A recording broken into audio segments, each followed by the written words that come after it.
Hi, this is Gabrielle Hartley on Divorce Talk and More with Debra Dupree. I haven't recorded an episode for a while, and we were trying to go live on Instagram, but we had some stumbling blocks. So we quickly pivoted, as we've all had to do so many times this year, to recording it, and we'll put it on YouTube. So Dr. Dupree, I am so excited to talk to you. I always love listening to you. Dr. Dupree, why don't you tell everybody a little bit about your background before we start talking about how we can actually thrive and not only survive, but survive and thrive through even a really difficult divorce. Well, thank you, Gabriel. It's such a delight to be here and, learning new things all the time as we continue to make these pivots, right? That's absolutely Um, right. yeah, Gabriel, when you were on my podcast recently, and so we had a chance to learn a little bit more about our stories because we all have stories, right? Yep, That, totally. yep, that shape, the decisions we make and what we do. And I'll be very candid. I've always been fascinated with the psychology of human beings, but it wasn't my intent to become a psychologist per se. I was planning to be a business psychologist, but not a family psychologist. And actually becoming a licensed therapist was a fallback to when my acceptance into my doctorate program got delayed because a mentor was critically ill. And so I sort of said, let me do something else. And so I got my license and actually started practice. But what really got me going into to the divorce arena was, quite frankly, my own marriage wasn't going so well. And it was rather embarrassing being a therapist, a psychologist, and a mediator in the workplace arena to realize that my own marriage wasn't going very well. And it was also while the divorce itself was okay, it was in the post-divorce parenting that became so problematic. And I was married to a litigator, so we had two different entirely mindsets about how to Mhm. resolve issues, and that was partly what led to the breakdown in our marriage. But I learned so much through that process that I set out to really educate myself even more on the dynamics of parenting and divorce and have gone on to specialize in that area, particularly as a parent coordinator. That's awesome. And we need strong parent coordinators. I'm always asked for a good parent coordinator. And if anyone is watching this or listening to this, a parent coordinator can be game changing to keep you and your family outside of court.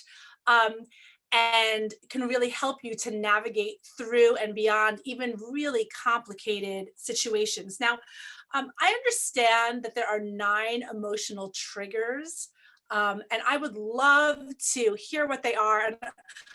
And I'd like to figure out what mine are. So why don't you tell us a little bit about emotional triggers, and maybe when you're watching this or listening to this, you can take some notes and think about which might be yours, and then contact Dr. Dupree and see if you've if you've cracked the code.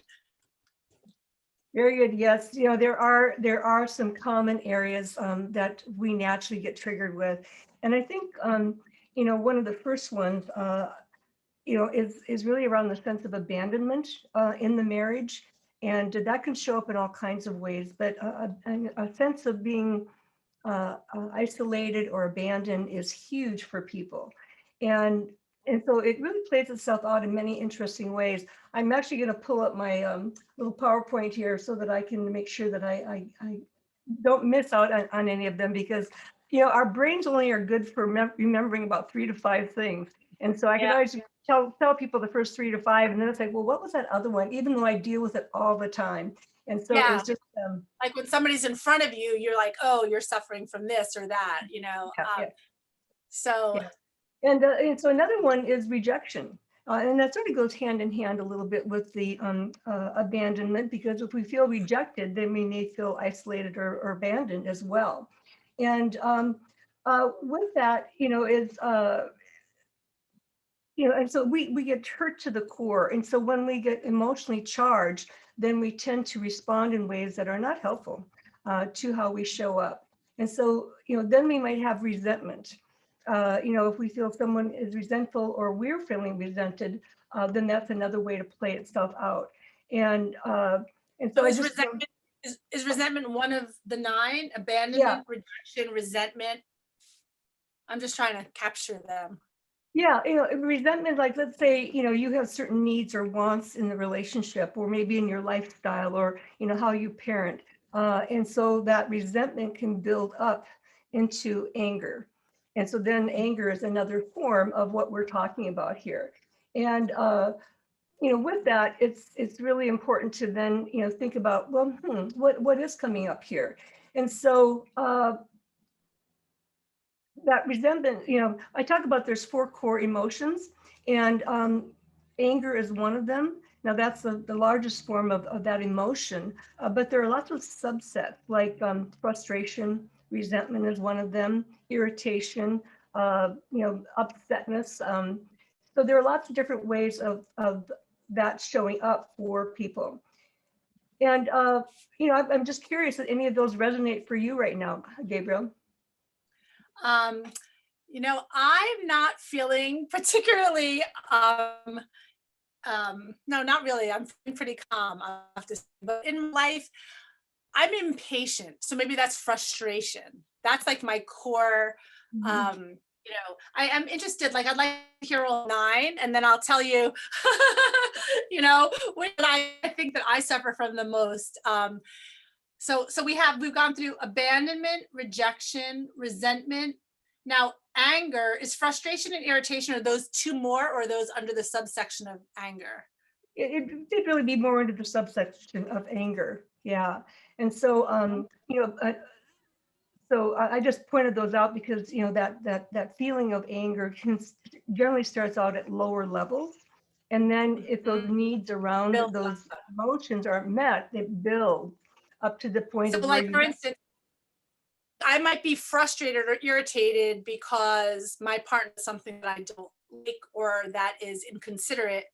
And if I let that feeling fester, then I might be build up to being angry. Whereas else might go from being fine straight to anger if they have like a shorter sort of patience level, right? So Yeah. that's very interesting. What would make somebody go from feeling fine to angry so fast? Like, is that just pain? Like, what is that? Well, part of that is then, our own emotional management. And so I put it under the category of emotional intelligence. And just real quickly, the four core components around emotional intelligence is for self-awareness. What kinds of feelings tend to come up for me, and where does it resonate in my body? And for some people, it's even learning about the different kinds of emotions, because some of us have grown up in rather emotional voided environments. And so we Mhm. literally haven't learned how to identify and express our emotions because it I, wasn't something that was practiced in our home. there's something called the emotion wheel that I love. You can Google it. And, part of reflective listening is saying, feel X when you do Y, or, and you just say you're feeling, so that is without the judgment. So might that be helpful for people who are dealing with strong emotions? One of these, so we've done one, two, three, four, I guess four of them. What are the other five core emotions? Yeah. Betrayal. If Oh. you felt that your trust has now been betrayed or not honored in some way. And so Mhm. this is where I find people would benefit from being mindful about, you know, going outside of the immediate relationship to then share or vent their concerns and frustrations with others, because people have a tendency of feeling that bond between two significant others has been broken by talking about the relationship with other people. And so this is where developing our skills to have good conversations, not confrontations, but really being able to own your feelings and being able to express that, and being able to articulate then what you're looking for, what would help you deal with these emotions. And so it's not to blame others for these emotions, but instead to own it.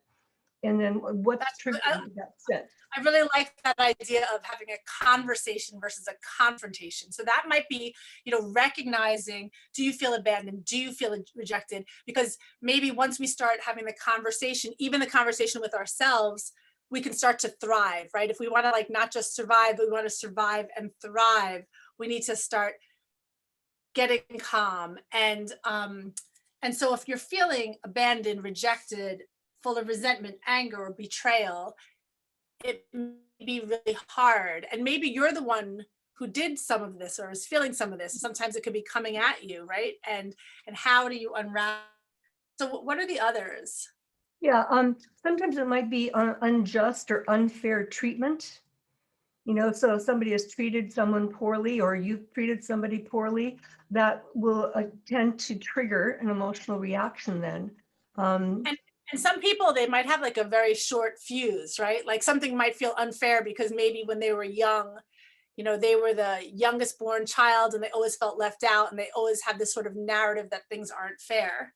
So then you grow up and you get into a relationship and suddenly something feels like a slight and it's unfair, right? Like how many times have you seen that play out? I've seen that play out many times in my mediation and law practice, very similar sorts of things, right? Yep. And so what do you do to transcend when you have the narrative, which maybe you don't see it as a narrative, but if you find that you feel that things are unfair, right?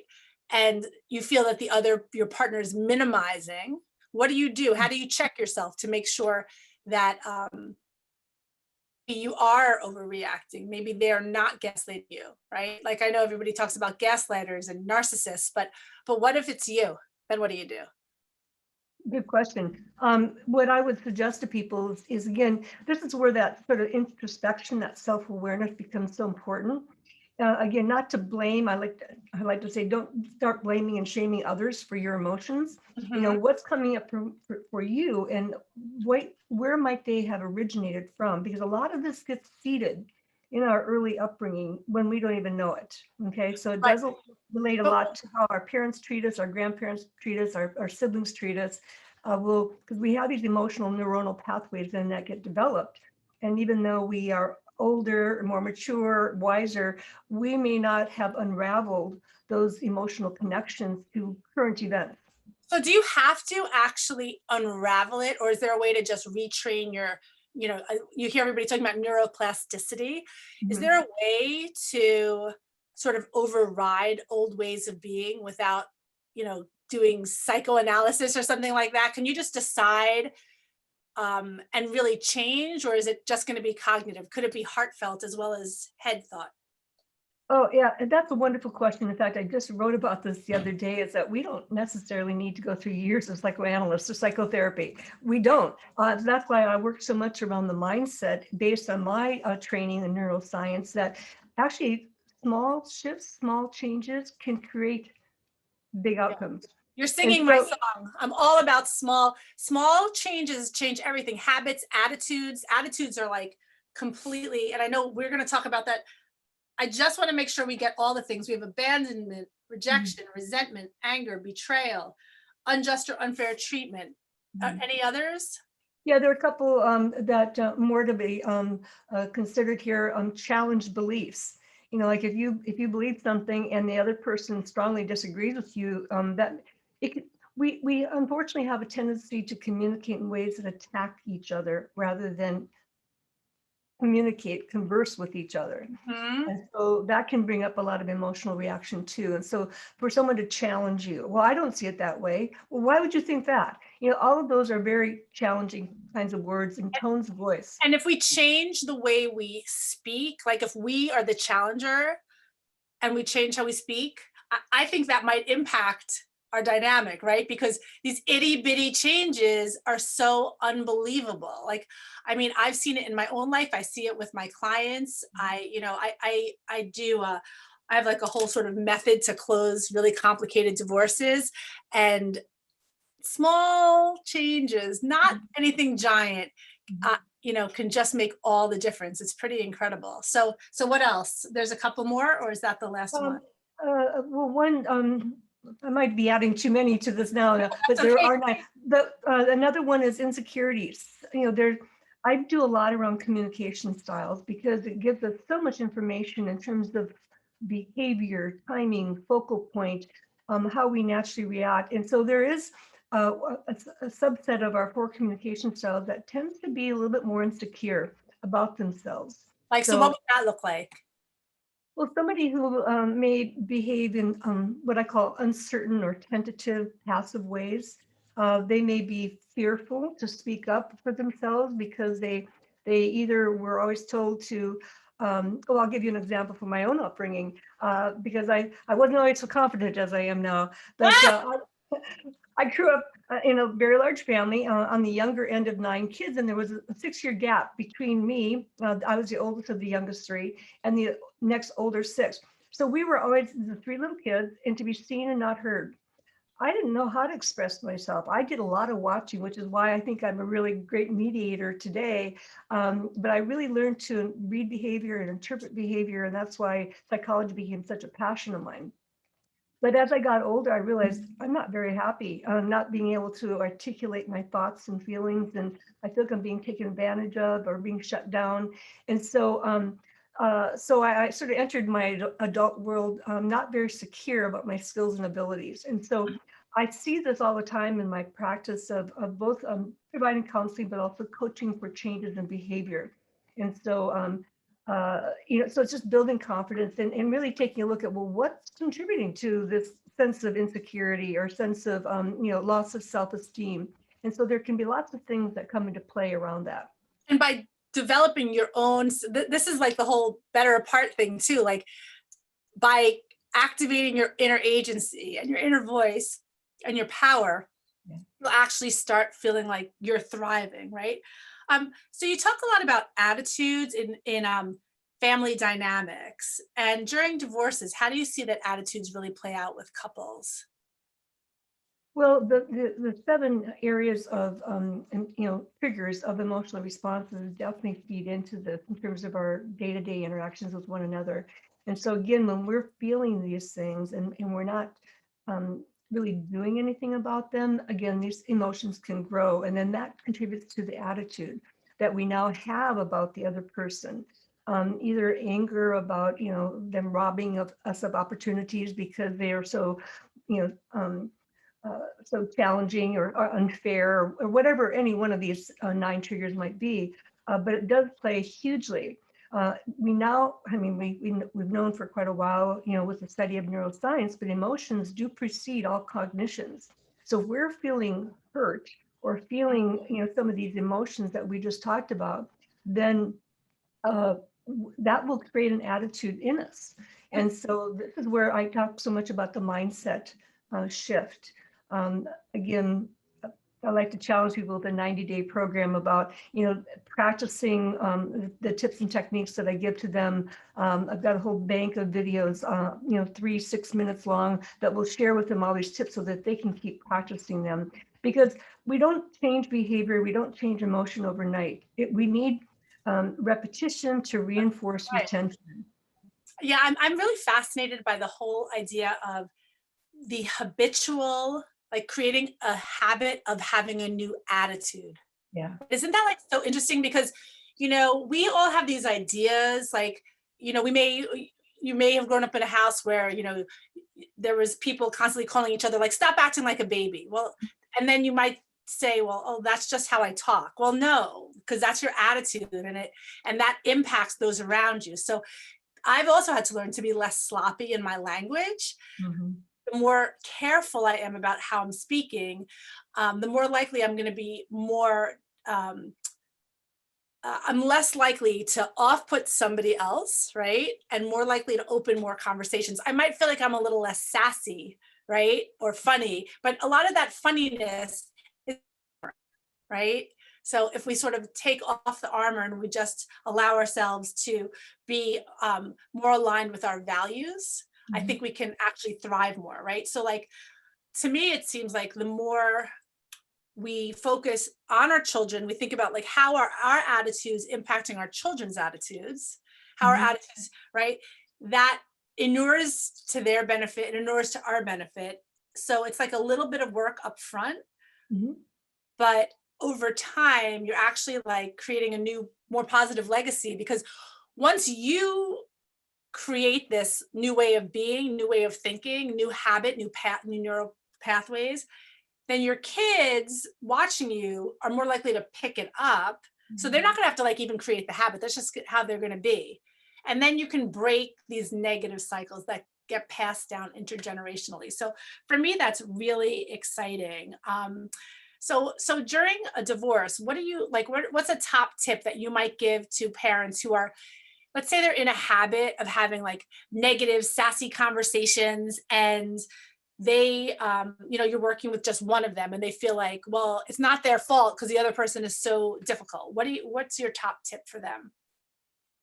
Well, I would say that the first journey in changing that behavior is getting in touch with your levels of emotional intelligence. That will say a lot as far as how you show up. And I emphasize, how people show up, really taking a good look at themselves, but also being, cognizant, aware of how the other person is showing up, and then making deliberate choices then about choosing to behave differently in ways that, well, if you choose to behave differently by learning some things about how you show up, then you are indirectly influencing a change in the other person's behavior.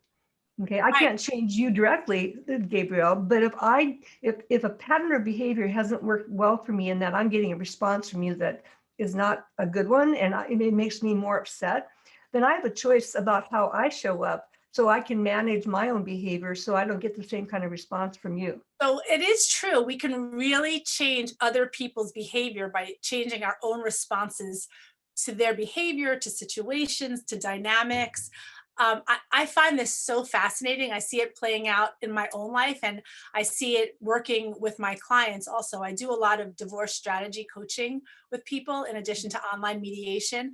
And I give people little tricks and tips. And even with the professionals I'm working with, I work with a lot of people who've been divorce litigators for a long time. And so I'm really showing them a paradigm shift. They already know the law, they know how to work with clients, they know how to run their practice.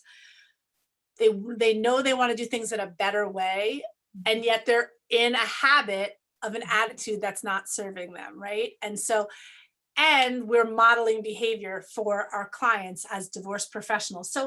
So what do you think divorce professionals can do? I mean, I just said they can model new behaviors for their clients. What other things do you think divorce professionals can do um, to help parents redirect conflict when they're enmeshed in something pretty heated? Yeah, there's sort of two ways to answer that question because you talk about divorce professionals. So one, are we talking about divorce advocates, or are we talking about divorce mediators? Because how they show up in working with couples in divorce can mean a significant change in the outcome. And so I'm going to address the advocate first. Is that, I recognize the lawyer and client relationship, but sometimes divorces escalate, and not so much because of the parties actually in the divorce, but because of the approaches the advocates take. And so, it really is showing up with some more compassion and understanding that, what's really ending here, and making it less about a battle about the assets and liabilities, but more about, the relationship moving forward, especially when there are children involved. And in making sure that they direct people to get the right kind of help, like through a parent coordinator, who can actually work with them about the behavior moving forward. I like to say, I'm not an attorney. I don't pretend to practice the law like you do. So why are you practicing psychology with your clients when you don't have that background? I always find that fascinating when people who have not been trained in more of the psychology aspects of working with people in divorce undertake that. And I've seen some pretty poorly designed parenting plans. And again, things escalating even after the divorce because of the design. Well, Yeah. it's interesting, like as a divorce attorney, people look to you a lot for a lot of support. I do think there's a lot of value to a therapist and a lawyer working together because, I've had the experience where a therapist gives advice that doesn't really work realistically from the legal perspective. So it's sort of like two sides of the same coin, right? Like it's the same thing. So Yeah. I think that the issue is that, to answer your question, I think it was probably a rhetorical question, but I'll answer it anyway, which is, you know, there is a lot of sort of counseling. That's why in the olden days, as my kids call everything, you were called an attorney and counselor at law because really, as a lawyer, we have a responsibility to also give sound advice that's going to serve the family. So, but I do think that for a parent coordinator, it does make good sense to talk to somebody who has a psychology degree. I'm often hired to be a parent coordinator because there are no parent coordinators around here. And I actually,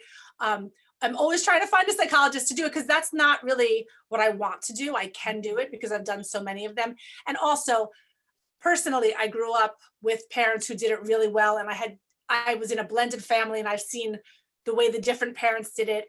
But there's, there's all kinds of training that Mhm. really one should have. And in most jurisdictions today, actually, there's parent coordinating training that the state mandates that even a lawyer would have. So let me ask you something. If people wanted to get in contact with you as a parent coordinator, could you please share that information? Sure. The best way would be to, go to my website, and it's www.relationships-at-work.com, or, reach out to me via LinkedIn or Facebook, Dr. Debra Dupree, and just send a message to me. I'd like to talk to you more. On my website, there is a tab where you can say contact us, and they can send their requests that way as well. And so that would be the best, my website, Facebook, or LinkedIn, and I'm happy to respond and answer questions. Great. And Um, I'll include that in the notes right in the YouTube video as well as when I post it.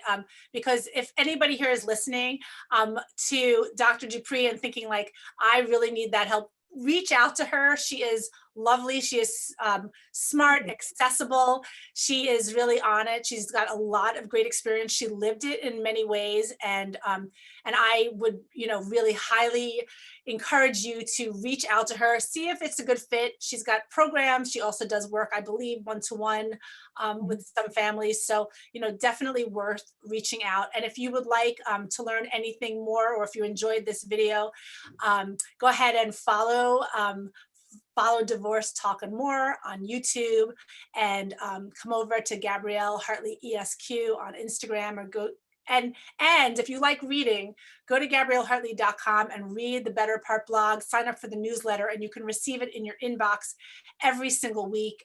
I've got guest writers from all over the world who are giving incredible insights and top bar knowledge on finances, co-parenting, mediation, litigation, pensions, all kinds of pensions. That's the most exciting topic we could talk about, but all kinds of things like that. Dr. Dupree, it's been amazing talking to you, and we'll have to catch up again really soon.